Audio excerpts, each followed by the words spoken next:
Alors, Jojo Lyon, on y est.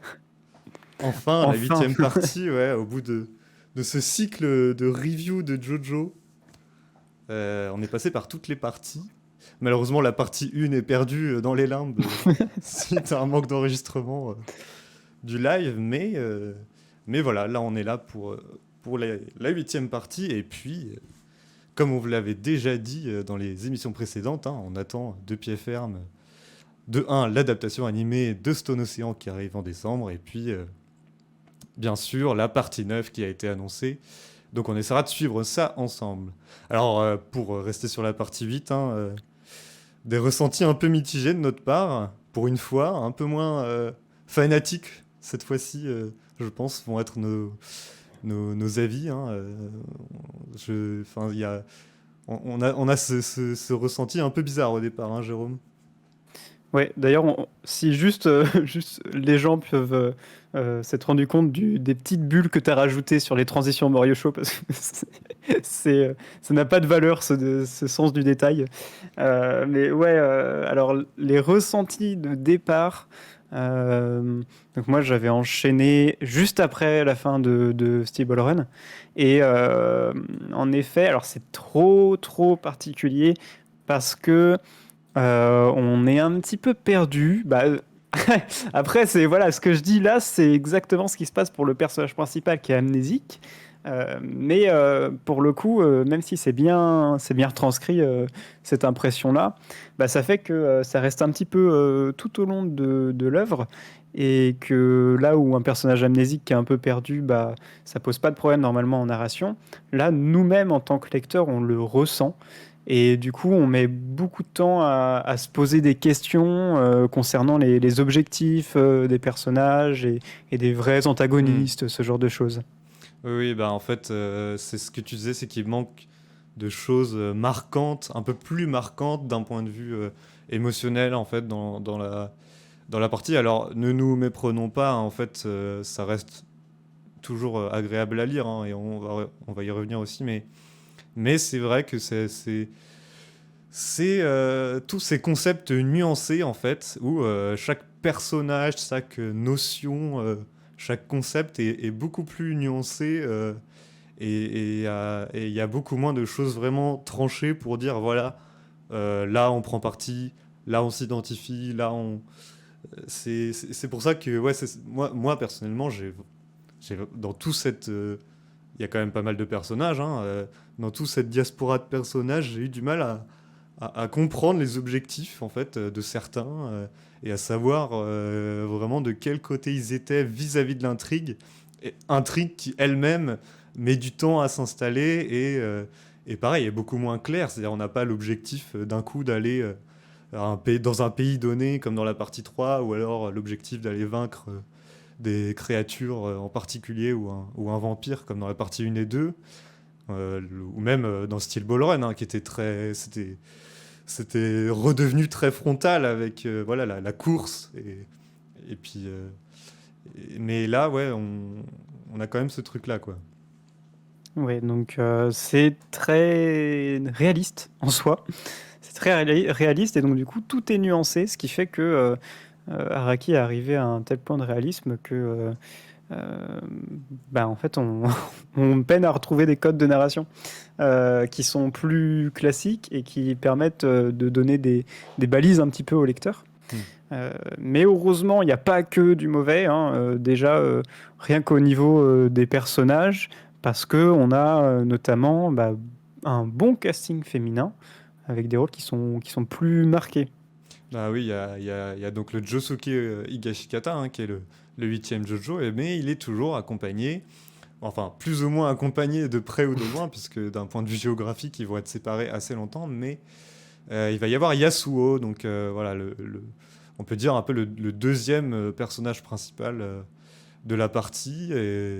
Et donc c'est elle qui découvre Josuke au tout début du manga et qui le sort enfin voilà, qui le découvre alors qu'il est devenu amnésique et on sait pas trop ce qu'il fait là sur une colline qui s'est formée à cause d'un tremblement de terre. Enfin, voilà, il y a tout un mélange de mystères Et puis elle va un petit peu être finalement, je dirais, une forme d'analogie du lecteur aussi, quoi. C'est-à-dire une personne qui... parce que plus que rechercher ses propres secrets, ses propres mystères, c'est en fait connaître les mystères et le passé de Josuke d'un point de vue extérieur aussi, quoi. Et c'est aussi son rôle, je pense. Et on n'a pas donc que ce personnage-là féminin qui va être important. On a beaucoup d'emphase au niveau des mères. On a Ouais. beaucoup de mères qui sont présentes. Mm. On a un retour d'une mère qui ressemble un petit peu au personnage de Holly dans la partie 3 qu'il va falloir essayer de soigner. Voilà. Mais ça va être retourné un petit peu de manière totalement différente parce que voilà, les mères ont des objectifs bien plus actifs dans l'histoire de Jojo Lion. Et donc, ça permet vraiment d'avoir un peu plus de diversité. On avait déjà, avec la partie 7, on avait Lucie, qui était quand même bien active. Mm. Mais là, on a plus qu'un seul personnage féminin assez actif, mais beaucoup plus. Donc ça, c'est vraiment cool. Et puis, on a aussi on a des personnages qui sont... comment dire, on a encore d'autres archétypes. On en retrouve notamment l'archétype de l'enfant Mm. chez Tsurugi. Ouais, l'enfant fort, en fait. On l'a déjà vu chez Ayato dans la partie 4 et Emporio dans la partie 6. Et donc là, c'est quand même assez différent, mais on a cet enfant qui... et là, je voulais dire justement par rapport autant les mères que ce Tsurugi, il y a un équilibre au niveau des stands, puisque chacun a vraiment un stand et sait l'utiliser, quoi. Et ça change. C'est pas un stand passif comme Hermit Purple, qu'il y a un peu chez tout le monde, chez les Joestar avant Jotaro. Eh bien, Tsurugi a son... Donc, c'est l'enfant qui maîtrise son stand et qui va s'en servir de nombreuses fois. Enfin, pour moi, je crois que c'est l'un des stands les plus utilisés dans Jojo Lion après ceux des personnages vraiment principaux, quoi. Et pareil pour les mères, donc la mère de Tsurugi aussi, qui est importante, mais aussi sa grand-mère, du coup, parce que Tsurugi, donc c'est le dernier, l'enfant de la famille Higashikata, enfin, donc en fait l'enfant de deuxième génération. Et, euh, et donc, voilà, ils ont tous dans la famille, ils maîtrisent tous leur stand, en fait. C'est ça qui est intéressant aussi. Hmm. Alors, il y a une pensée là qui n'est pas dans notre fil, mais qu'il faut absolument que je sorte, qui m'est ressorti là pendant que tu parlais. C'est il y a un fil rouge qui est du coup qui est présent pendant toutes les parties Mm. de Jojo. On n'en a jamais peut-être vraiment parlé, mais vu qu'on parlait des personnages féminins, là c'est le moment. C'est le côté perversité d'Araki. Genre, côté pervers d'Araki ou côté perversité des humains, ou je sais pas, il y a un truc avec autour des personnages féminins. Si tu regardes bien, chaque partie, il y a eu un moment de perversité autour du corps féminin. Ouais. Que ce soit partie 1 dès le début avec, tu sais, les thugs là, qui Oui. agressent Erina et qui sont en mode, ouais, on va regarder sous la poupée et tout, Oui. machin. T'as partie 2, le fameux Nice Oui, oui, avec oui. Joseph. Partie 3, t'as le truc avec le viol du singe là, à moitié presque. Mm. Euh, partie 4, t'as le moment avec mince, la fille qui a Love Deluxe en stand. J'ai oublié son nom. Yukako. Yukako, je l'oublie toujours son nom, et qui se Ouais. fait palper les seins par Cinderella. Euh, T'as partie 5, le moment avec Trish et Mista ou Fugo qui arrive sur les seins de Trish. Mm. Euh, Partie 6, je sais plus trop, mais il y a dû avoir, vu le nombre de personnages féminins Ouais. qu'on a. Ouais, bah, partie Euh, 6, excuse-moi. Oui. Oui. Partie 7, on a tout le moment de perversité avec l'abus sexuel de Lucie. Enfin, c'était assez horrible, hein. Ouais. Voilà. Et parce qu'elle a 14 ans. Et surtout. Encore. Ouais. Et là, partie 8, il y a tout un truc autour des seins. Ouais. Alors Tu en vois? fait, c'est une sacrée anthologie que tu viens de faire, mais Ouais. en fait, t'as dit des choses on va peut-être pas trop développer ce point-là, mais t'as dit des choses qui appartiennent à différentes catégories, je dirais. C'est-à-dire qu'il y a effectivement le côté très vicieux de certains personnages qui sont en général des antagonistes ou des sortes de sbires ou Mhm. personnages euh, ultra secondaires mais vraiment malsains qui sont juste là pour dépeindre une face vraiment vicieuse de l'humanité. Et et il y a aussi des choses qui sont de l'ordre du shonen gag, Ouais. donc les codes un petit peu shonen de on rigole un petit peu avec des situations gênantes. Et, euh, et là, pour ce qui est de la partie 8, ben je sais pas trop, je vois pas trop ce que tu veux dire. Bah, tu sais, c'est le truc de chez les Gashikata, les filles ont des gros seins jusqu'à 16 ans et après ça diminue. Et il y a ce truc-là, il y a une emphase aussi sur Daya qui compare, qui demande si ses seins sont plus gros que ceux Hmm. de Yasuo.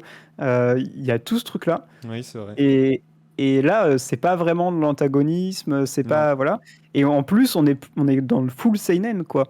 Donc c'est plus les codes du shonen. non, ouais. Et en plus, même Steel Ball Run, par extension, à partir de ces moments-là, c'était déjà dans l'Ultra Jump. Oui, Donc, oui. Oui, non, mais bien sûr. Ouais, je vois ce que tu veux dire. Et en fait, j'ai l'impression qu'il y a une sorte de volonté d'Araki de parler de ça malgré tout, en fait. Et justement, pas d'en parler de manière. Bah, justement, pas d'en parler de manière perverse au premier degré, justement, mais au contraire, de faire une sorte d'évocation de tout ça parce que ben, c'est ce qui existe aussi dans la réalité, en fait, finalement. C'est des mm, interrogations que tout le monde a et là, qui cette fois sont. Bah, moi, en tout cas, j'ai l'impression que ça n'a plus rien à voir avec justement le shonen gag que je disais tout à l'heure, ou plus rien à mhm. voir avec le côté gênant, un peu éhonté ou quoi. C'est clairement frontal, bah, mature en fait. C'est une forme de maturité dans la façon de présenter les choses. Ouais. Mais toujours avec voilà, un petit semblant de- C'est selon le lecteur en fait, je pense aussi. Mm. Donc là, tu vois, je pense qu'on a fait une Jojo Lion, c'est-à-dire que on a arrêté notre fil de thématiques, de conversation pour parler du corps féminin. Voilà, c'est Exactement. ce qui s'est passé. Et les auditeurs étaient paumés. Et bien, pour revenir un petit peu sur le fil, et on parlait du corps, et ben on peut parler des graphismes un petit peu, du style esthétique qui évolue encore. Bah, c'est beau quoi. Ça, c'est magnifique. Ouais. Et, euh, et pour une fois, enfin, euh, là, c'est sûr, hein, c'est toujours le style hein, d'Araki qui continue toujours à se peaufiner, à évoluer au fil des parties. Et on est encore très proche on est proche de la partie précédente parce qu'il y a quand même un moment où il va se dire qu'il est satisfait peut-être aussi de son évolution et qu'à un moment il va peut-être pas forcément aller plus loin. C'est une question qui peut se poser.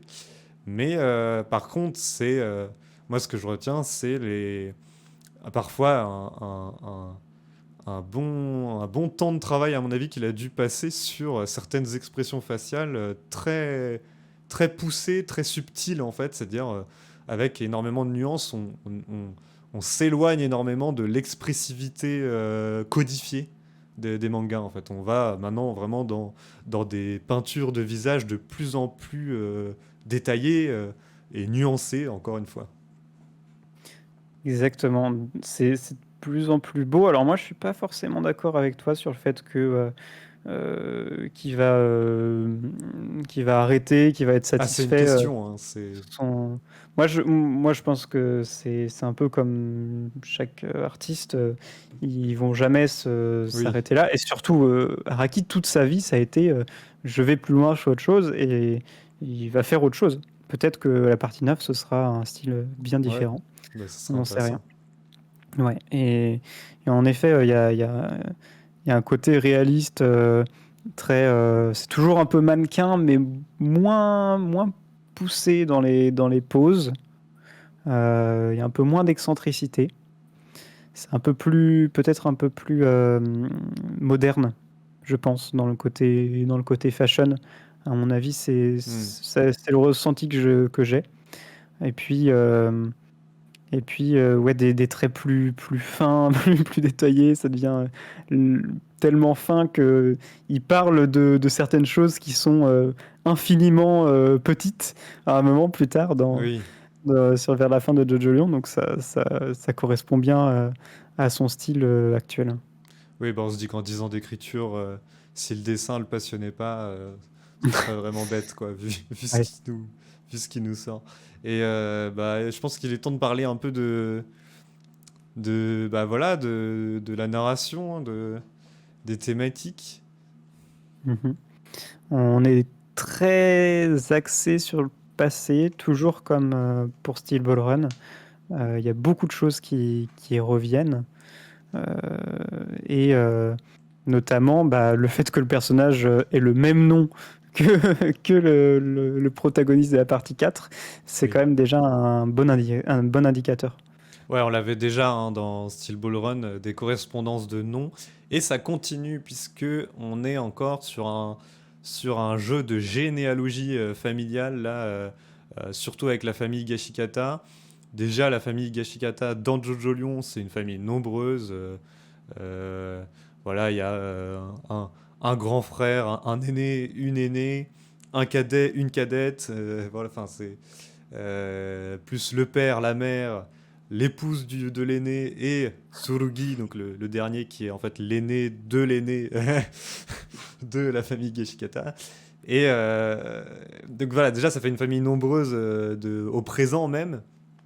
Et puis en fait on apprend au fur et à mesure derrière un peu ce qu'il y a derrière, d'où ça vient, tout ça.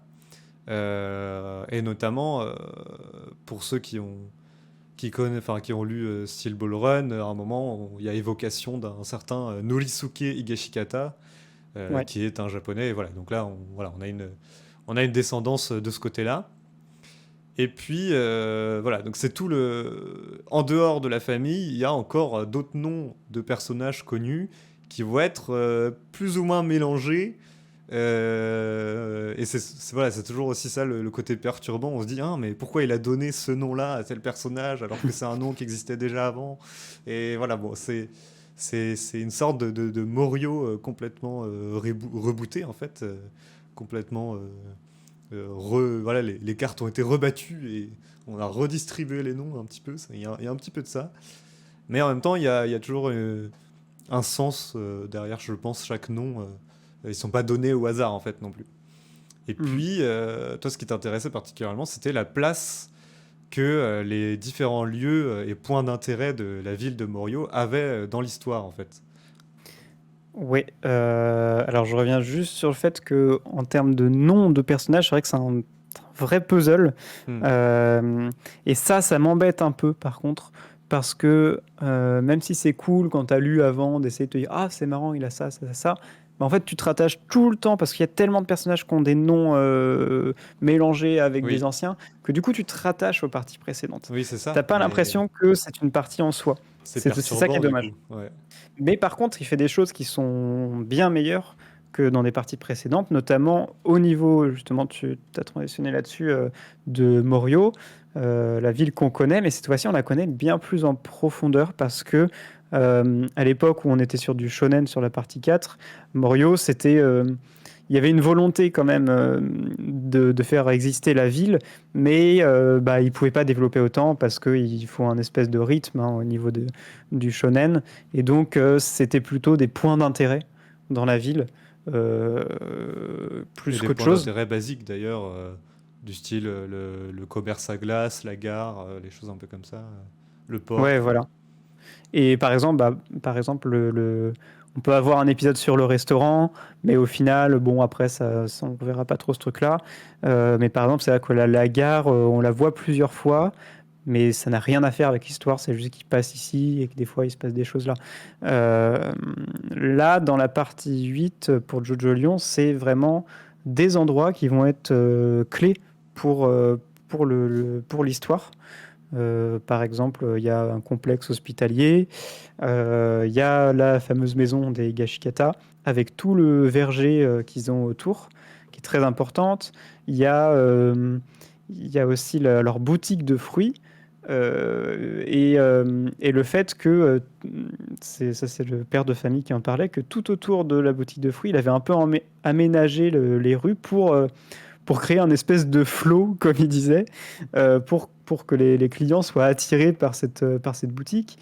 Il y a plein de choses qui sont vraiment liées à l'intrigue, là, pour le coup. Hmm. Donc on explore les lieux de manière bien plus profonde parce que ça a un réel intérêt pour le scénario. Bon, et puis vis-à-vis des lieux, et puis même vis-à-vis voilà, de la lecture du manga, il faut quand même le dire, quand on lit les tomes de Jojo Lion, eh ben, on est quand même à fond dans l'univers bizarre de Mhm. Jojo's Bizarre Adventure. Hein. Ça faut aussi, faut quand même le noter, c'est-à-dire que là, on est à fond dans l'univers d'Araki avec ses bizarreries. Et cette fois-ci, c'est bizarre qui est en fait qui prend place de manière commune aux côtés du reste euh, dans la vie réelle en fait. Et c'est ça qui est peut-être un petit peu aussi différent des parties d'avant. Si vous vous rappelez, on vous avait dit dans la partie 6 qu'il y avait une sorte de tournure de l'univers qui allait vers le bizarre, ou enfin, en tout cas vers quelque chose d'un peu. Voilà, qui partait en cacahuète, où tout semblait aller de plus en plus mal et de plus en plus étrange. Là, ici, il n'y a pas de condamnation de l'univers ou quoi que ce soit à cet univers bizarre. Non, c'est déjà là, c'est-à-dire le bizarre est un petit peu partout, dans les rues, et pas que dans les stands. Et ça, c'est aussi intéressant. Ou en tout cas, pas que dans les stands et les pouvoirs, machin. On retrouve des bizarres et parfois très subtils sur des descriptions de personnages, sur des gestes. Vas-y, sors-le de ta description de Ouais, personnage. bah oui. Non, mais quand on ouvre un tome de Jojo Lion, on a comme d'habitude, comme dans beaucoup de mangas, les pages de présentation avec les différents personnages. Donc avant le premier chapitre, les différents personnages et la description du pitch de ce qui s'est passé dans les derniers tomes ou dans les derniers chapitres. Et là, on a la description de la famille Gashikata avec chacun son truc. Joshu, et puis Jobin, qui est donc l'aîné, le fameux aîné de la famille Gashikata, où c'est marqué un truc du genre il se croit tous les jours en vacances. Point. C'est juste ça, la description. Et tu te dis à quoi ça sert Qu'est-ce que. Et ça, son utilité très, très futile, mais qui est quand même là de quand tu ouvres le manga et que tu lis ça à chaque fois, à chaque début de chapitre ou de tome, et ben ouais d'accord, ça replace le truc dans la tête. Donc, ok, Jobin, son caractère et du coup quand tu vois sa tête qui apparaît, tu entends ce truc résonner en toi. Il se croit tous les jours en vacances. Et c'est, je pense, ça a des dimensions assez étranges. Quoi. C'est vrai que le côté bizarre, on n'en sort plus. Et, et là où, en fait, dans les premières parties, on avait un bizarre qui était dans l'extrême et qui était dans le fantasque parce que il y avait des mecs qui sortaient de chevaux, enfin c'était un délire. Là, c'est du bizarre réaliste.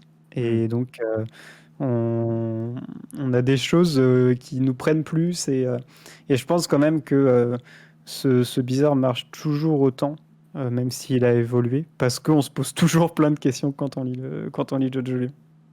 Ouais, ouais, bah c'est notamment C'est notamment dans les combats, dans les nouvelles situations de combat, on va passer un peu vite là-dessus, mais c'est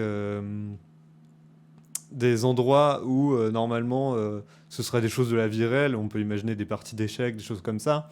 Mais là, on va avoir des combats où les stands en fait s'invitent alors qu'ils n'ont pas forcément leur place. C'est pas des combats de rue et de toute façon, c'est ce sur quoi on va revenir tout à l'heure dans notre deuxième partie de l'analyse.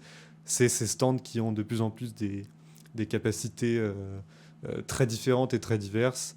Mais en tout cas, on sait ici que tout, tout le bizarre est vraiment complètement ancré dans le quotidien de Jojo Lion. Et on va pouvoir vous laisser avec un petit interlude musical dont on vous parlera juste après.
Bon, encore une fois, la fanbase de Jojo ne déçoit pas quand il s'agit d'imaginer et de créer autour des futures adaptations animées, comme nous l'a montré cette musique de Just Damian Again. Donc c'est un thème inventé pour ce nouveau Josuke qui totalise 1,7 million de vues sur YouTube et dans laquelle on peut entendre de nombreuses références à des thèmes officiels de la série. Donc on y entend aussi un certain engouement qui résulte peut-être d'un ressenti de lecture un peu différent d'une autre, un peu plus enthousiaste et plus convaincu de cette partie vite, là où nous restons dubitatifs. Donc nous avons parlé des personnages principaux et de l'univers franchement arakien qui façonne cette partie, ce qui nous permet maintenant d'aborder la question des stands, qui, comme vous le savez, évolue au fil de l'écriture de cette longue série. Oh oui, ils ont pas mal évolué les stands. Aujourd'hui, on a un mème qui circule en parlant de la communauté autour de ces stands de la partie 8.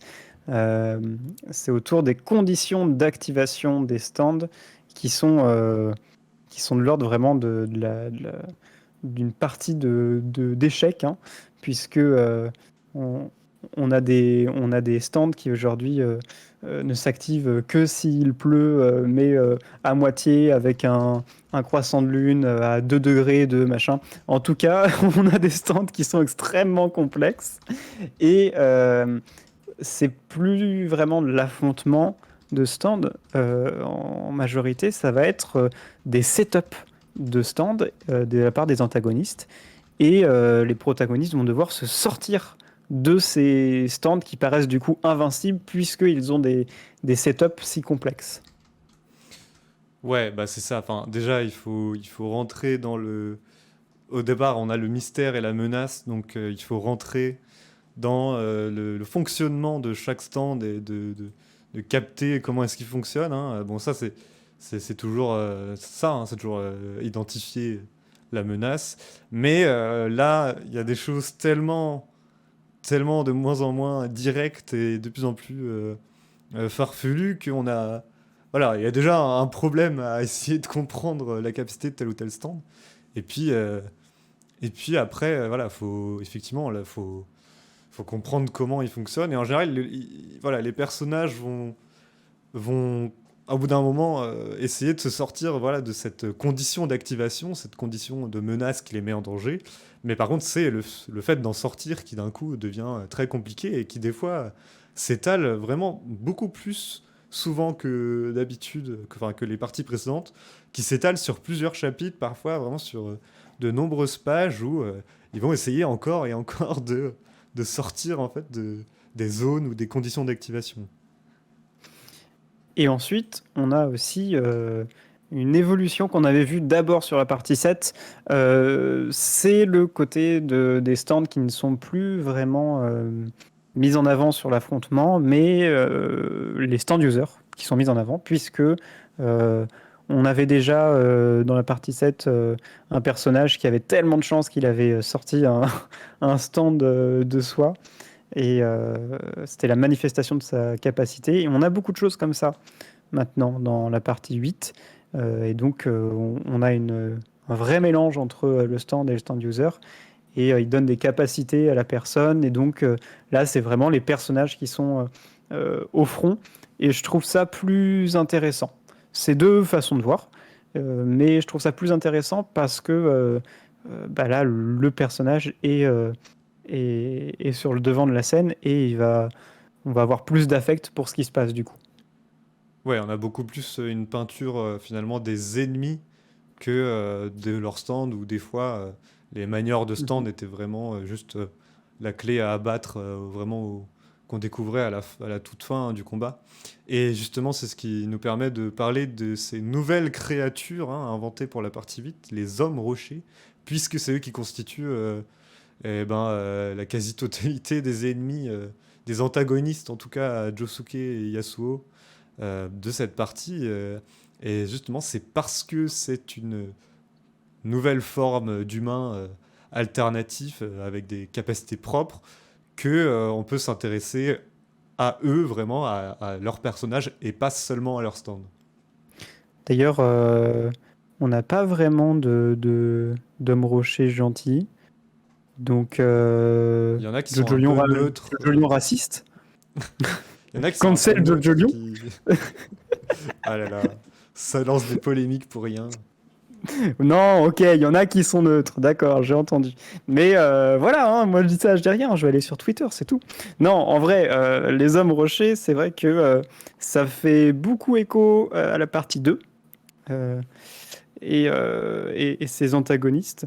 Et je pense il a beaucoup pris de ça, mais là c'est un petit peu différent, c'est plus vraiment genre des espèces de dieux antiques, voilà, c'est des personnes qui sont bien ancrés dans la civilisation actuelle, mais qui restent un peu individualistes, qui restent un peu qui ont des objectifs un petit peu différents des humains.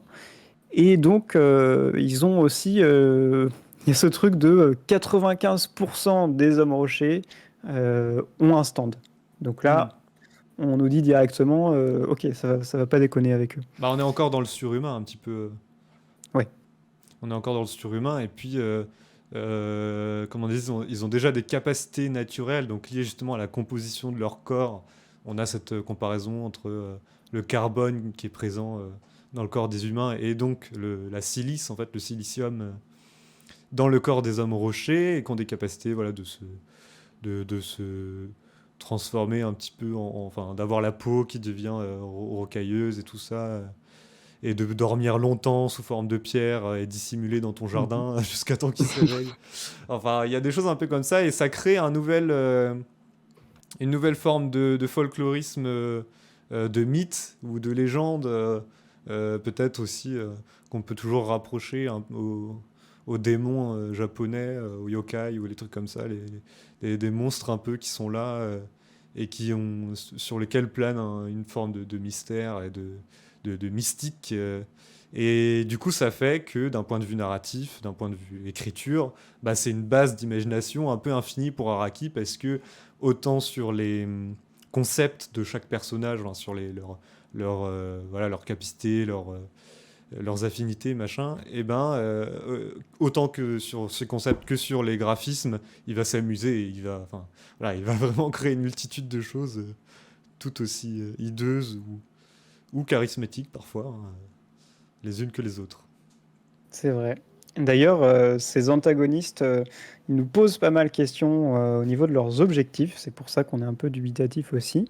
Mais ça, on en parlera juste après. Si on veut prendre un peu de recul sur les antagonistes récents là, des deux dernières parties, on voit un peu un petit pattern qui se dessine, puisque dans Steel Ball Run, c'était très politique. C'était vraiment des affaires politiques hein, au niveau des antagonistes et un peu d'argent. Et là, Jojo Lion, c'est clairement l'argent.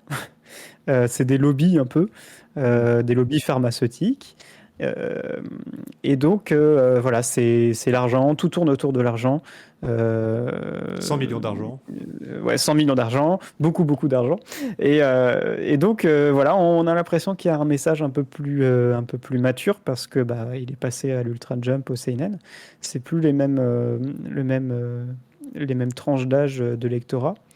Donc, il peut se permettre de parler de ce genre de choses. Et pour le coup, là, c'est différent de ce Mm. qu'on a déjà vu. C'est plus dominer le monde, mais dominer le monde par l'argent. Finalement, ouais, non mais effectivement. Mais ça fait que autour de ça, on n'a plus on n'a plus les ambitions divines de tel ou tel antagoniste. Donc, à la lecture, tout paraît moins clair. On n'a pas de monologue de méchants, on n'a pas de pensée de méchants. On a certains personnages, on sait quels sont leurs objectifs. Et en fait, on se rend compte que parmi leurs objectifs, tout est un petit peu individualiste. En fait, c'est que ça soit pour sauver des gens ou pour une question de réputation ou de grandeur et d'argent, tout est très individualiste, hein, même chez le personnage principal, même chez Josuke, puisque d'une certaine manière, voilà, il va vouloir utiliser l'une des clés de l'intrigue pour sauver quelqu'un en particulier, une personne. Mais donc, du coup, voilà, ça implique toujours ces nuances-là. Et finalement, sur ces choses qui sont pas toujours expliquées, et on va y venir juste après, on se demande aussi s'il n'y a pas une continuité prévue dans la partie 9 dans Jojo Land, et qu'il y aurait une forme, à l'instar du masque de pierre dans la partie 1 et 2, et les choses comme ça, l'arc et la flèche. On se demande s'il n'y aurait pas une forme de partie installation du mystère et qui donnerait suite bah, dans la suite. Dans la suite dans la suite, exact. Et je pense Super que plume. ouais, ça va tourner autour de cette suite, peut-être, autour de ce fruit dont on a évoqué l'existence, ce fruit étrange avec des capacités qui sont convoitées, notamment pour l'argent, parce que ce fruit, autour de ce fruit, il y a un principe d'échange équivalent. Ça va être des personnes blessées, donc je disais dans l'industrie pharmaceutique, ça va être des personnes blessées, voilà, qui ont des maladies, et en le mangeant, on pourrait faire un échange, c'est-à-dire échanger le côté malade ou le côté blessé d'une partie du corps et la soigner. Et en contrepartie, une autre partie de notre corps va devenir un peu rocailleuse. Alors là aussi, il y a peut-être un lien avec les hommes rochers. Même nous qui avons fini cette partie, on n'en est pas sûr. Mais en tout cas, tout tourne autour de ce fruit. Et il y en a qui sont bien décidés en prendre le monopole. Et notamment, là, ça nous rattache à la famille d'accueil de notre Josuke partie 8, puisque c'est la famille de Higashikata. Oui, puisque c'est famille producteur de fruits de luxe. Et donc, il y a une histoire de trafic. Il y a une histoire de malédiction aussi qui touche justement les aînés de la famille Kishikata. On va pas trop en dire, hein. On est toujours une partie safe spoil, sans spoil. Mais, euh, mais voilà, en tout cas, on a cette intrigue voilà, qui va tourner autour du fruit étrange avec ses capacités d'échange équivalents. Et, euh, et ça, c'est ce qui va. Voilà, c'est vraiment le, le scénario qui va se concrétiser dans un objet, en fait, en quelque sorte, dans un élément. Là, pour le coup, vraiment matériel. Euh, et tous les personnages courent après, quoi. Mhm. Et plus généralement aussi, on a des thématiques. On avait la fatalité sur la première grande partie de Jojo. Là, on a l'impression, avec maintenant une deuxième partie, qu'on arrive à cerner un petit peu ce qu'il veut dire dans son Jojo moderne. Ça va être une histoire un petit peu de karma, de malédiction, de miracle. C'est un mélange un petit peu de tout ça. Le fait que chaque lumière a sa partie d'ombre, c'est l'échange équivalent. Donc c'est quelque chose comme ça un petit peu. Il parle de flow. C'est des concepts qui sont un petit peu vagues, mais qui se rattachent pas mal à celle de la fatalité, sur le fait que si on a un bon flow, il va nous arriver des bonnes choses. Si on en a un négatif, il va nous arriver que des conneries. Et ça a été introduit dans la partie 6 avec un antagoniste qui maîtrisait le feng shui. Et le feng shui était rattaché avec le flow et avec la fatalité. Donc on a eu une petite transition, mine de rien. Ça, c'est des petites choses qui sont disséminées dans l'œuvre et qui peuvent vraiment passer inaperçues. Oui, oui, bah voilà, donc pour finir là-dessus, c'est vrai que c'est. Tu as dit beaucoup de mots compliqués, mais le feng shui. Mais en fait, on a effectivement cette méritance de la part de l'univers de se dire que si on convoite quelque chose qui peut nous faire accéder à quelque chose, eh bien c'est en fonction de ce que l'on est profondément qu'on va avoir des conséquences différentes. En tout cas, voilà, j'espère que tous ces petits échanges vous auront peut-être donné envie de voir ou de revoir ou de réfléchir à Jojo Lion euh, avec ces nouveaux apports et ces nouvelles opinions.